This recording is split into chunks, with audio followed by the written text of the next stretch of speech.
శ్రీవారిమెట్టు చెరు వ్యాపారస్తులు union CITU అనుబంధ అఖిల భారత ప్రజాతంత్ర మహిళా సంఘం ఆధ్వర్యంలో సావిత్రిబాయి పూలే జయంతిని పురస్కరించుకొని ఘనంగా నివాళి అర్పించడం జరిగింది.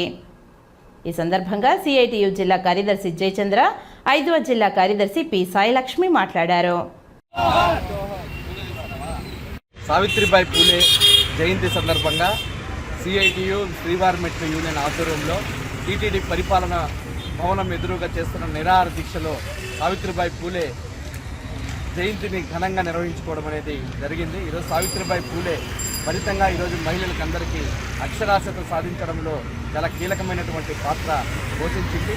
ఆ రోజు వాళ్ళ బ్రాహ్మణ నిజానికి వ్యతిరేకంగా, అదేవిధంగా వైశ్య నిజానికి వ్యతిరేకంగా, క్షత్రియులు, రాజులు ఇట్లాంటి వాళ్ళకు వ్యతిరేకంగా ఆమె ఒక పెద్ద ఉద్యమాన్ని నడిపింది. మహిళలందరికీ సమానమైనటువంటి చోటు ఉండాలి, పురుషులకు స్త్రీలకు సమానమైనటువంటి విద్యా అవకాశాలు ఉండాలని చెప్పిననేది ఆ రోజు ఒక పెద్ద ఉద్యమానికి నాంది పలికింది. సావిత్రిబాయి పూలే జయంతిని పురస్కరించుకొని ఈరోజు అన్ని ప్రాంతాలలోనూ, అదేవిధంగా కాలేజీలు, స్కూల్స్లో కూడా సావిత్రిబాయి పూలే జయంతి ఉత్సవాలను జరపడం జరిగింది.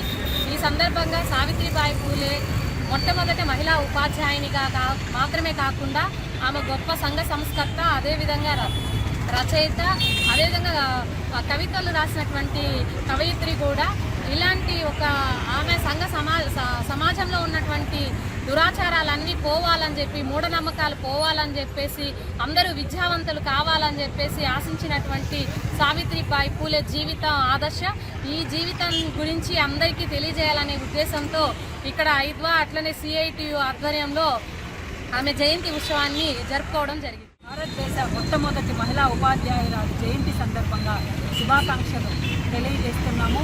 ఈరోజు 200 సంవత్సరాల ముందే మన సావిత్రిబాయి పూలే గారు మహిళల పట్ల ముందు చూపుతో వాళ్ళ చదువుల కోసము, వాళ్ళని ఉన్నత శిఖరాలను అధిరోహించడానికి ఆమె చాలా త్యాగాలు చేసింది.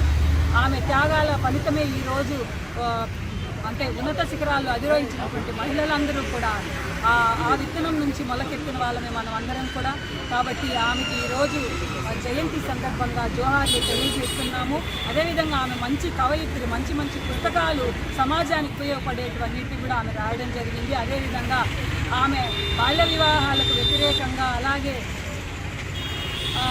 కులమతాలకు వ్యతిరేకంగా ఇలా చాలా కార్యక్రమాల్ని ఆమె నిర్వహించడం జరిగింది. వాళ్ళ భర్త జ్యోతిరావు పూలే ఆమెకు అండగా నిలబడి ఆడపిల్లలకు స్కూల్స్ స్థాపించడం దగ్గర నుంచి వాళ్ళ చదువులు పూర్తయ్యే వరకు కూడా ఆమె వెనుకుండి ఆమెతో పోరాటాలు చేయడం అనేది నిజంగా గర్వకారణము.